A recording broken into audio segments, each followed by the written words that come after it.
Hey everybody! Today I thought I'd share with you my full tutorial on creating whitewash petals. That's a technique a name that I've called this technique. What it really is placing your flowers into a vessel full of water, and then you can pour things such as paint, cream or milk on them to get various type of effects.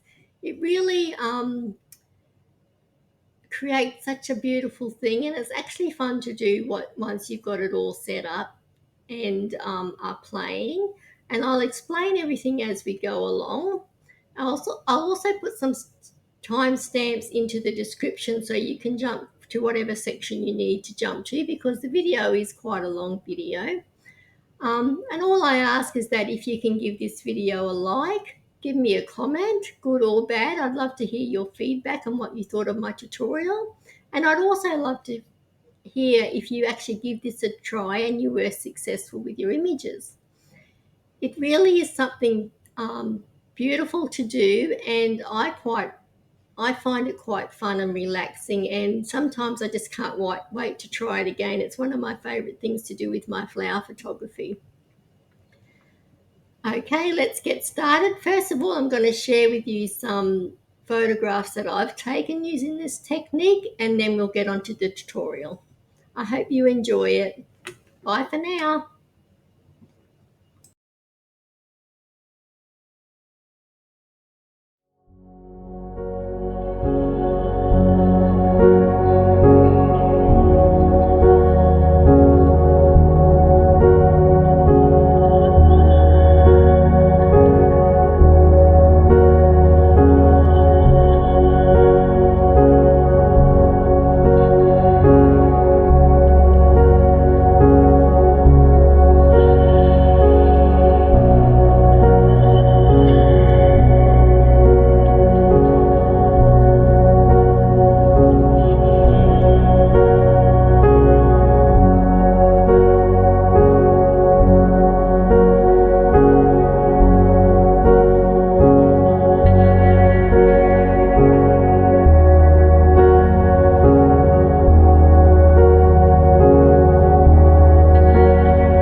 Okay, let's talk about the gear and the props that you use for making your whitewash petal images. In relation to photography gear, I use my Canon R5 mirrorless camera, but you can do this with any DSLR, of course, and you can probably even use your phone if you want to, or any other type of camera, as long as you can get everything in the frame.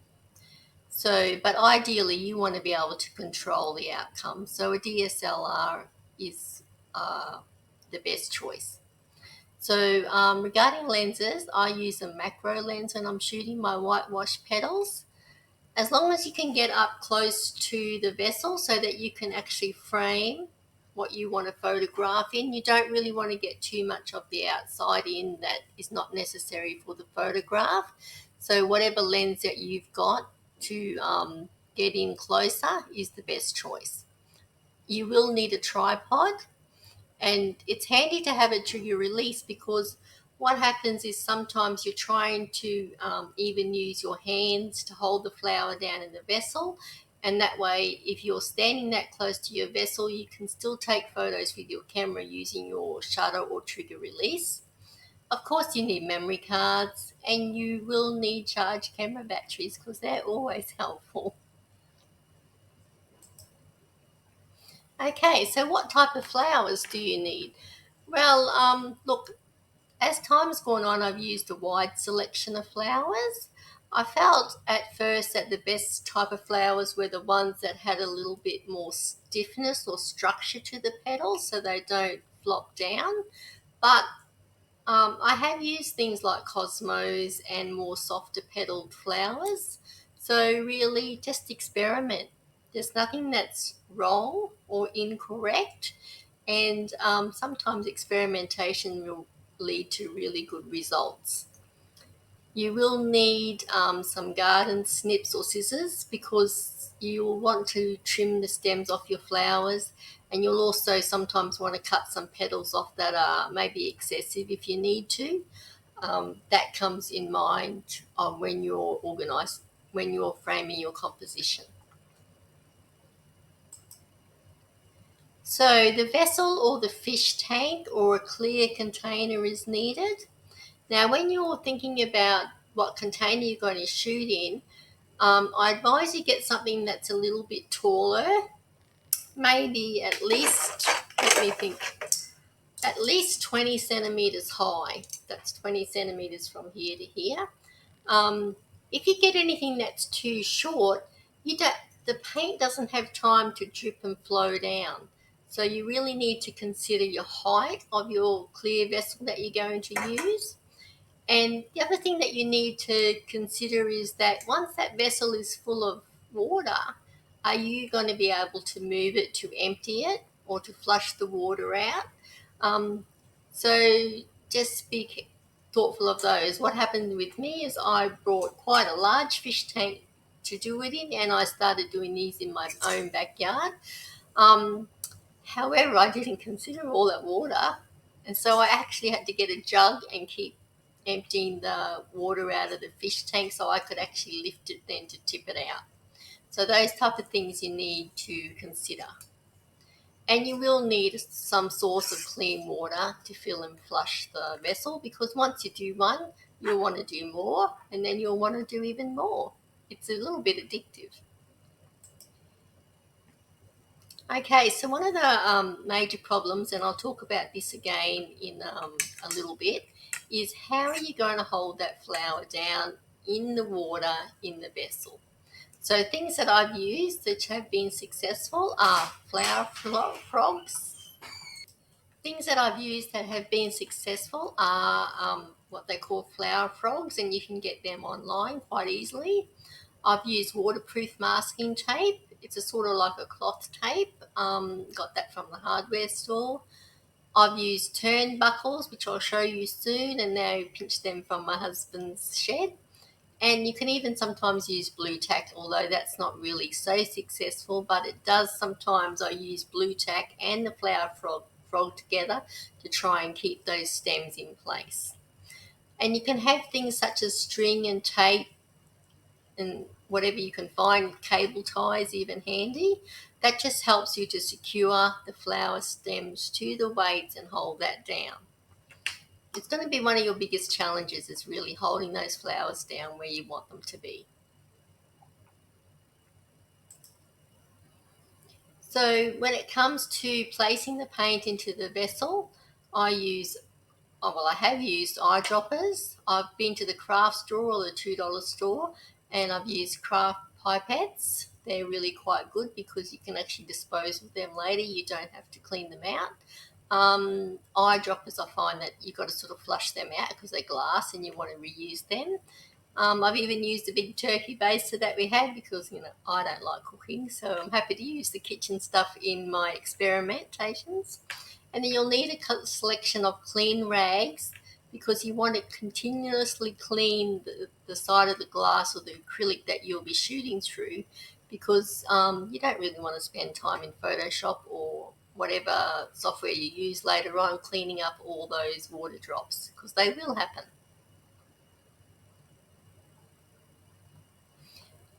Next up, I'm going to place a video in here which I recorded quite a while ago, and you'll tell that because now my hair is grey and it wasn't then.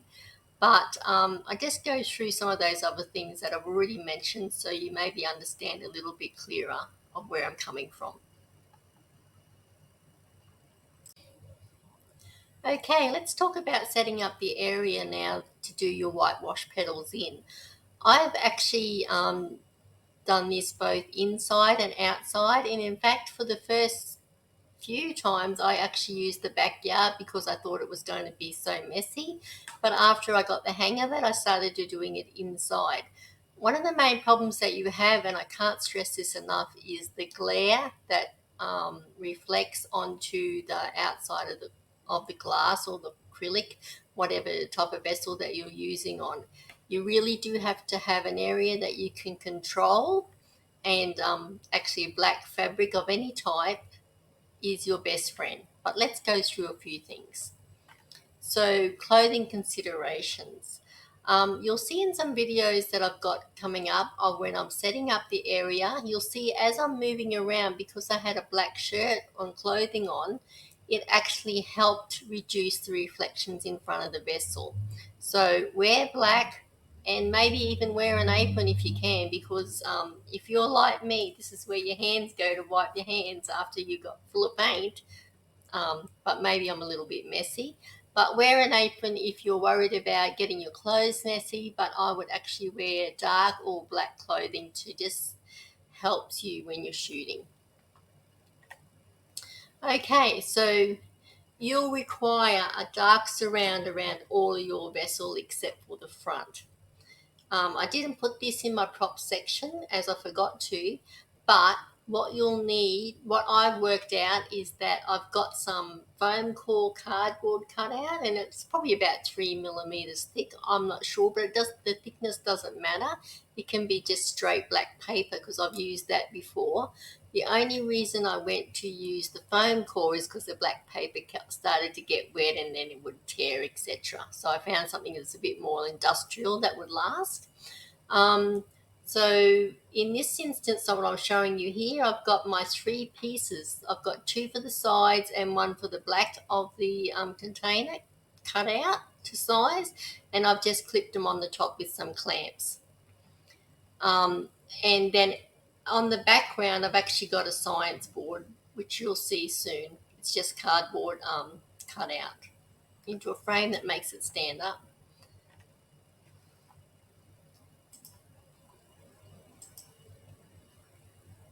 As I said, I've done this both indoors and outdoors. Reflections are not your friend.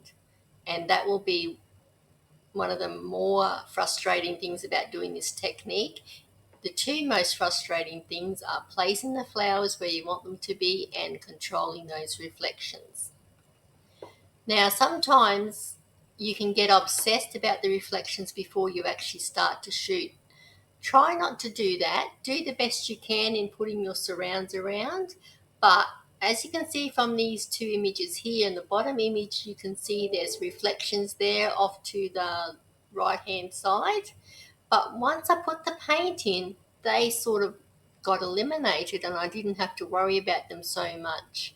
So if you're really getting frustrated with reflections, put the paint in, try and shoot, and then see where the reflections are becoming a problem then, and then try and control them. Don't let reflections stop you trying out the technique. Okay, so here's a video here. This is just my kitchen bench at home. I've just putting down some black plastic tablecloth just to protect our old kitchen bench. And then I've used one of those trifolds, or I think they're called science boards. They're just made out of cardboard and they've got some creases in them. And I've just put that down to try and eliminate all the light coming in from the windows at the back there. Then what I've found is black tea towels or black fabric or velvet sort of works as a surround thing because it's matte. If you're going to use shiny black fabric, it's no good because the shine will actually reflect into the front of the vessel. So there I've got my vessel, or my pretend fish tank, I guess.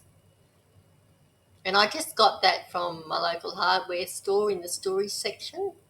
Look at all those reflections. See as I'm walking now, you can see that the reflections are reduced because I'm actually wearing some dark. So when you're standing in front of the vessel and you're shooting, your clothing can help you do some control there. And here I'm just placing the black foam core on with some clamps, and the clamps I've got are very difficult to open, but they are secure, so I persevere with them.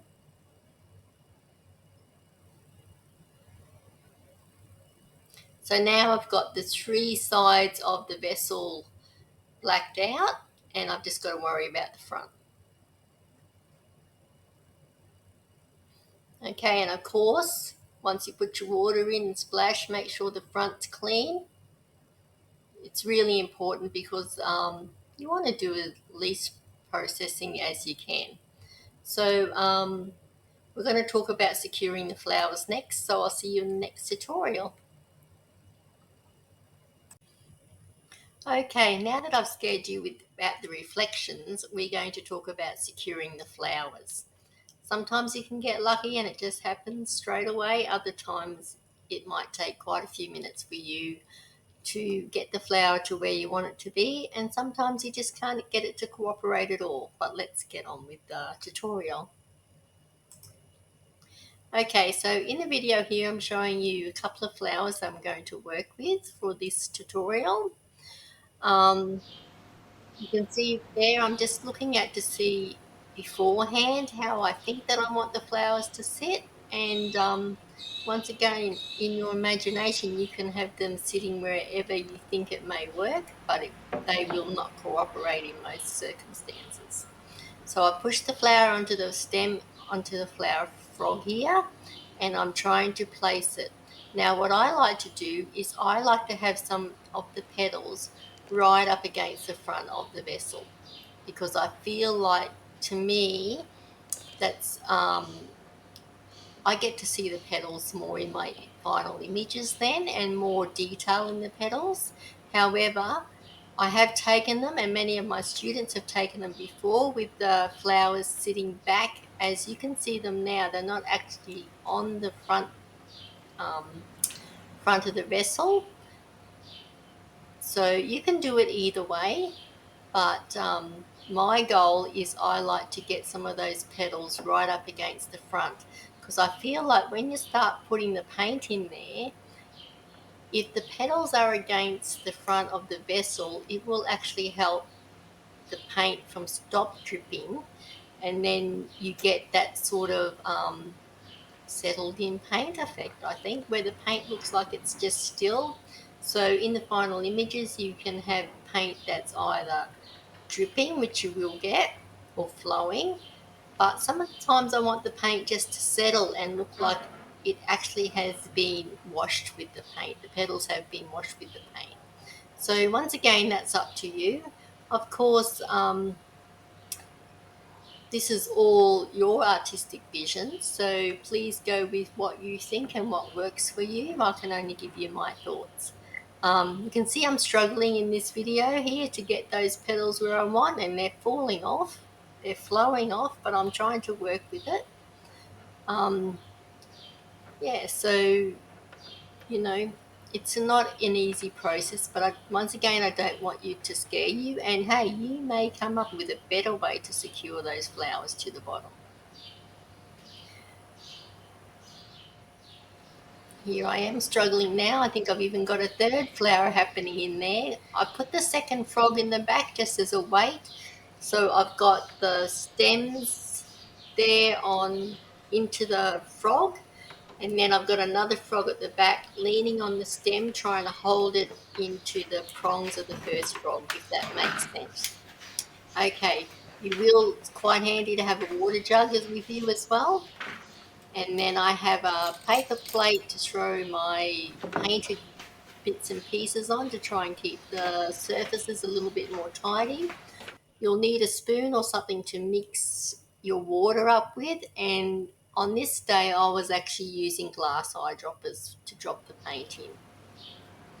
So next we're going to talk about your lens choice and settings choices. Okay, let's talk about lens choice and what settings that you'll choose for your whitewash petals. Okay, so I like to use a macro lens, as I mentioned before, so you can get quite close to the frame without having to crop too much.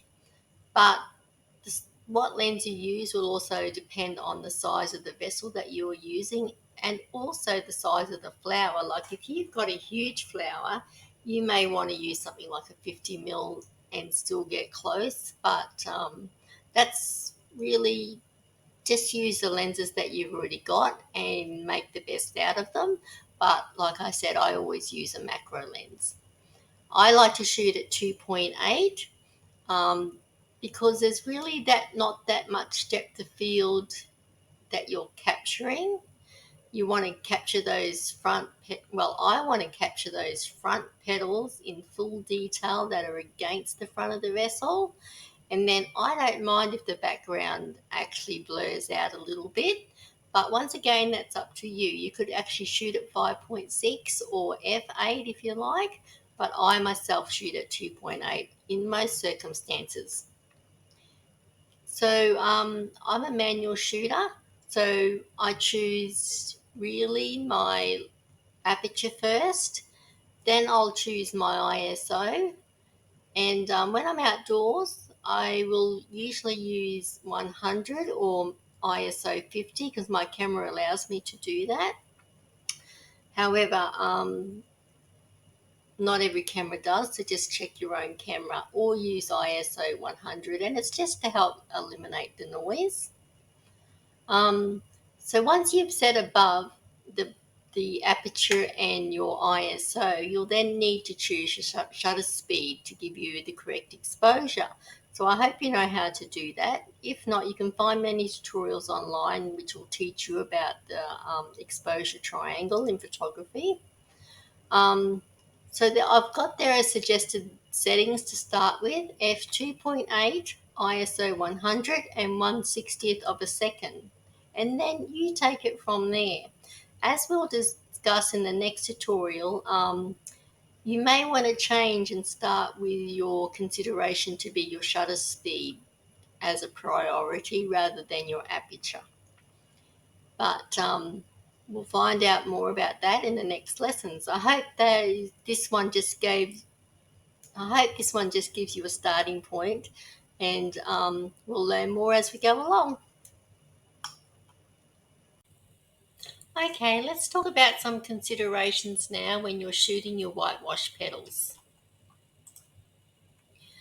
So when you first begin to put your paint into your vessel, um, start shooting straight away, because as you'll see when it happens, it's sort of like magic. I don't know, it's just like all that paint starting to flow and go around the flowers, and you really don't want to lose any of that movement, because one of those flows or movements in the paint is the one that's going to capture your heart. So just keep shooting, shooting, and shooting. Now, when you first put the paint onto your flower, I actually like to do what I call a pour, and I'll show you that in the next lesson. So I just like to pour it down there or bomb it onto the flower and just shoot.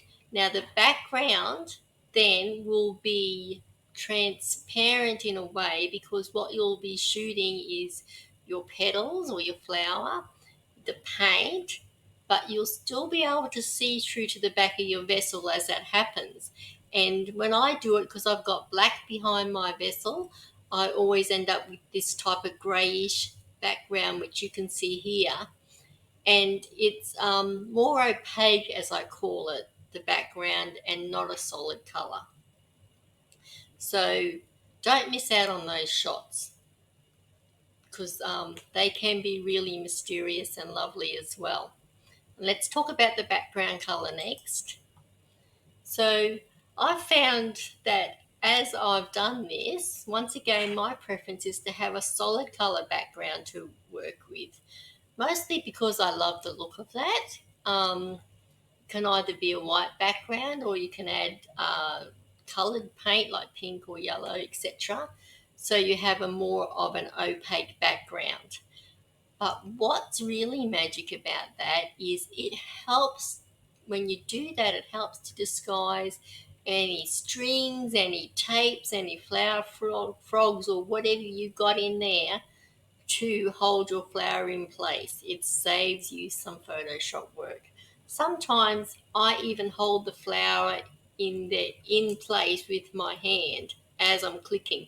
If that flower is really being uncooperative, that's what I'll do. So it even helps to hide your hand. The only thing you've got to make sure is that your fingertips aren't showing through them.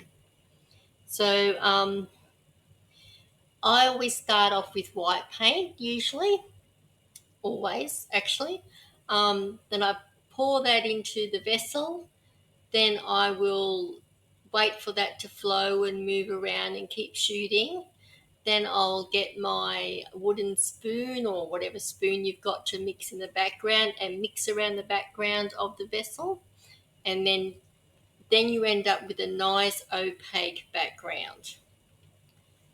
And then experiment with other colours as you go along. But let's talk a little bit more about, let me just show you.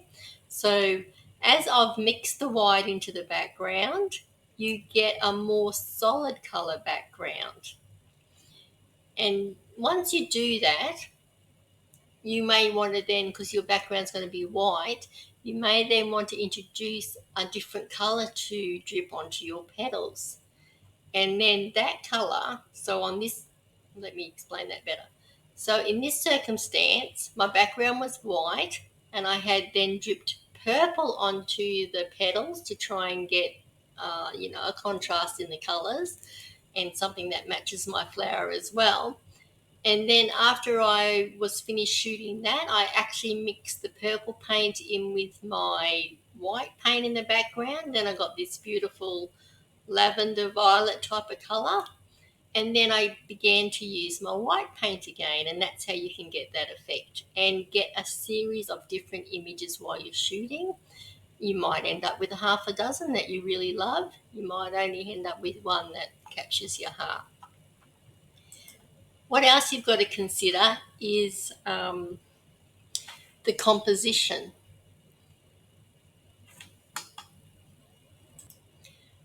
You need to consider the composition and how close you have those petals up against the wall of the vessel, the front of the vessel.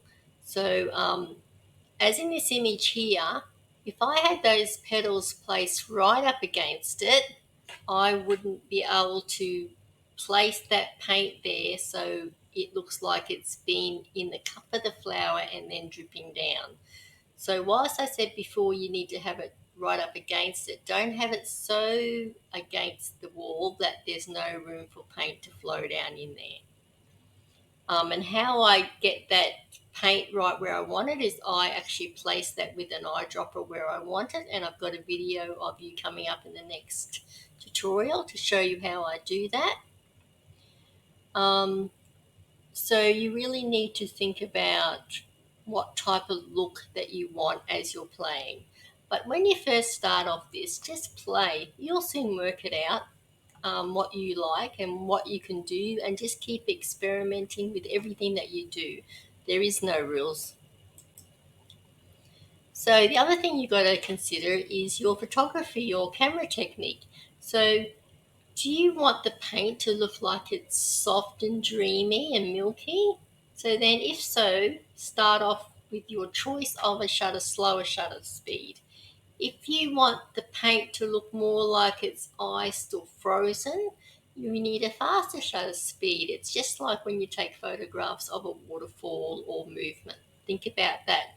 So in that instance, you need to think about setting your shutter speed as a priority, then perhaps picking your aperture and adjusting your ISO so you can get the correct exposure.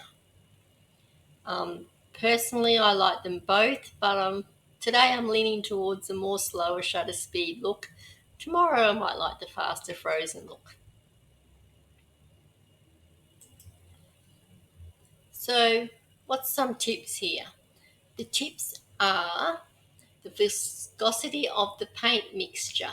So when you're mixing up your paint, and it's acrylic paint that we're using with water, mix it up with different ratios. If you really want that flow look, make it quite runny.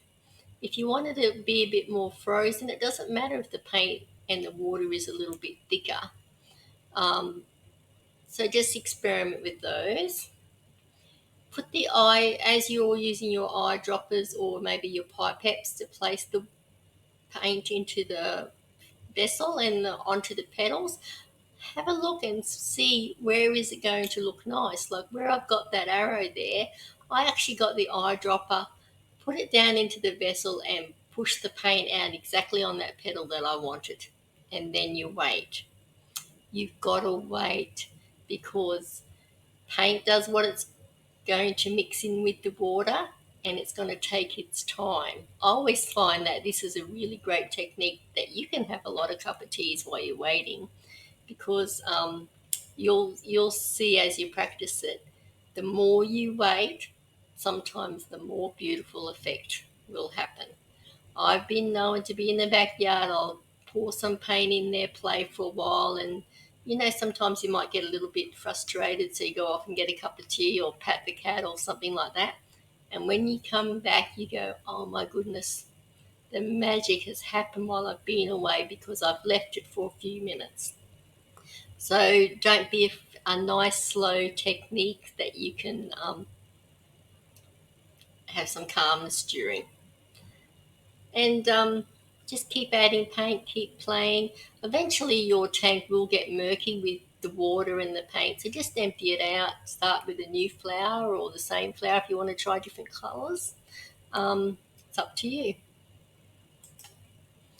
Now, what about darker colours in the background? Look, some of my students have done really beautiful images with the dark colour background and the brighter colour flowers. Um, I didn't particularly enjoy the results when I've done it, and maybe that's because I lean a little bit more towards softer colours in my artwork, but try the black. It's really beautiful if you can get it to work. And I hopefully that you can better than I can. And once again, I just want to tip is that please don't struggle with a large, heavy vessel that you're going to end up smashing or having flooding the house or anything like that. Make sure that you can pick it up, or you've got a jug to be able to empty it with. So the fun bit's about to happen. We're going to get into the painting techniques next. Finally, we get into the good bit. We're ready to start painting our whitewash petals. Let's have a look what to do.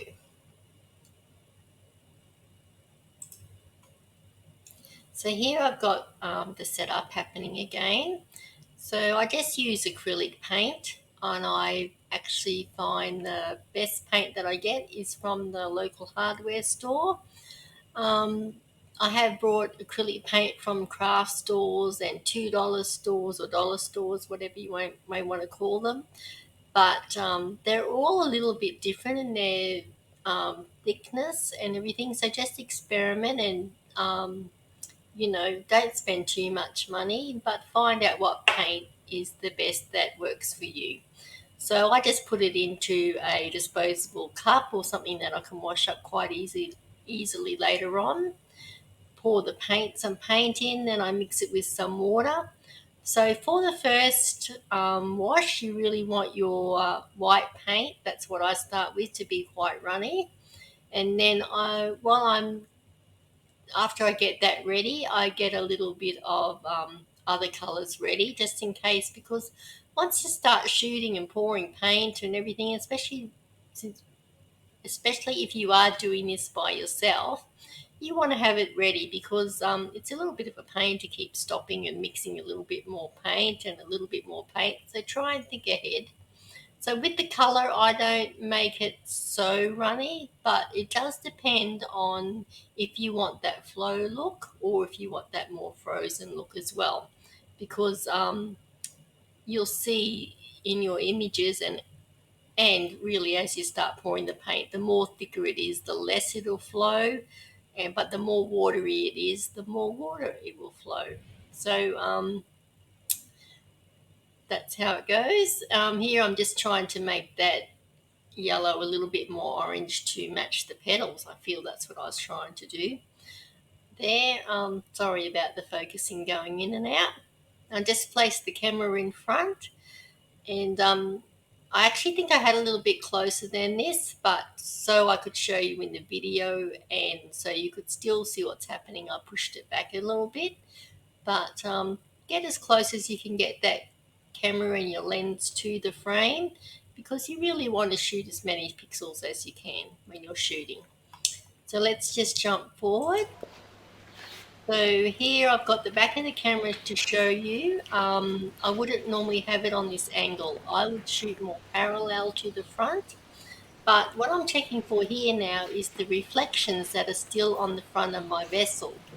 Now I feel that they're going to actually be a concern. So from the angle that I'm standing, as I put the cloth there, it eliminated the reflections. But from the angle that you're seeing it, where I was taking it with the video with my other camera, I could see there was still a lot more reflections. And that's not what you need to consider, but I just wanted to show you that placing fabric around where you're standing, sometimes underneath the lens, sometimes you might have to put a structure over the lens. It's a really good idea to have a friend helping you when you're doing this, but you will work it out. I've been known to stack chairs up or get the little step ladder out and put a frame around of black material just to try and eliminate those reflections, because they really aren't that easy to get rid of in Photoshop later on. So here I am, I'm loading up my first lot of paint. Just give it a mix again there to make sure that it's mixed well. And then what I do first is what I call a pour, and as you pour you want to keep flicking that shutter. Now you can't see that really magic happening here, but I've got it on the next video for you up close so you can see that really, I don't know, I get a little bit mesmerized myself when the paint goes in, and don't know, it just excites me, and I love to see what's happening. If you can see what's happening on the back of the camera there, it's already got some nice frames happening. Now as you can see, the more you wait, the more that paint will spread itself around in the water, and then just add a little bit more and a little bit more. So what I done there is actually tried to get the bottom of the vessel more white, so you couldn't, so it wouldn't have that opaque look. But once again, that's my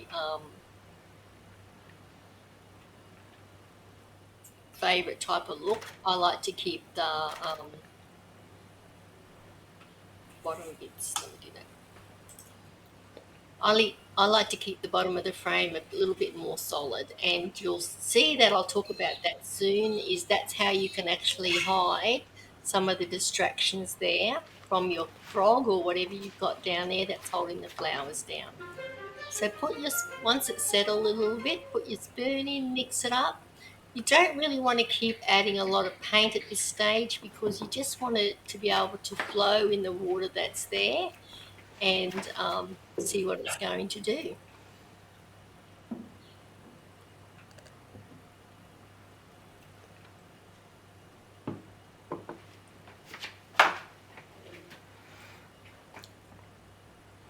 Let's move along to the next frame there now. So what I've done here now is an up close of what was happening. So you can see that looks beautiful already. So that's what you need to be shooting, all those movements. Wait for a little bit, shoot again. Wait for 20 seconds, shoot again. And you can see that this actually at the moment looks a little bit more like cobwebs. So then you can put your spoon in, like I said before, and mix it up and get a little bit of a more solid look in the background, but also getting some beautiful flow. So what I'm doing now is actually started to mix that background up so it's a little bit more solid. But I wanted to show you here on this next frame is that because I could see the flower frog in the frame of my camera, I wanted to disguise that because I know that's going to be difficult to get rid of in Photoshop later on. So this is how I disguise it. I just do a pour it in and wait and see what happens. So I don't know, I hope that, like me, you can see there's lots of images happening just with doing something simple like that.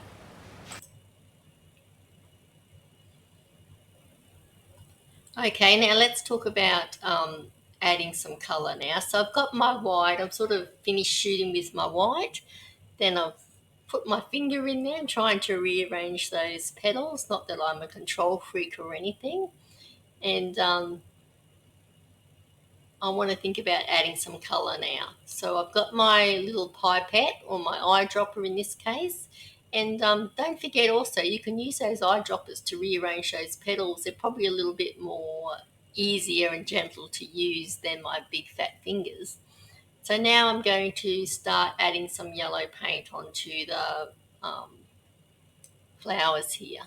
So I just really squeeze it out, and as you're squeezing it up and down in the water, water gets sucked up into that pipette, and that's quite good because it also helps the paint get a little bit more runny as well. So just think about your composition, where you really want that paint to drip from, if that's your intent, and place it with your pipette where you want it to go, and then just wait. And as you can see here, the more still it is and the more beautiful it gets, I feel. So I don't know, I just love watching it. And don't forget, you can watch, but you've got to keep clicking. It is really just a beautiful thing to create, I find. It's really hauntingly, isn't it? Okay, I think that's it for that one. Now this one, I've got the yellow paint in there. I've had some fun with that. Some came onto the front of the vessel, so I just usually stick my finger in there and wipe it off. But in some images I've left that on there because it looks like it's been paint that's been splattered. So here, to make some movement, I've just put my hand at the back there trying to push those flowers more towards the front of the vessel again. And I've got some more orange paint now, and what I've done is just squeeze really fast with my little pipette there to try and make a bit of an explosion, I suppose. Then I just dumped what was in my cup into the tank, and that's what I ended up with. So don't you can also try dumping your or pouring your paint in there. That's a better word than using the word dump, isn't it? Okay, so then after that, and the tank's starting to get a little bit murky now, but I don't mind the colour of the background, so I added some more white paint because I feel like it still gives me a chance to get more images, but freshens the look up a little bit. And you can see there that white paint is quite thick, and that's why it's sitting there for so long. So you can get it in there, squeeze up and down with your pipette, and just wait to see what happens. Now, if you see some bits are really quite solid paint and you want to spread them out, don't put more paint in your pipette. Just push it into the water, suck up some water, and then squeeze that onto the bit that you want solid, that is solid, and it'll loosen it up and start the flow to happen again. So I hope you really enjoyed that. One thing that I really like looking at is the pouring of the paint. So I've just made a little video up here, a short one of some pours for you to hope you've been inspired. And I really hope that you go and give this a go, because and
Thanks for watching.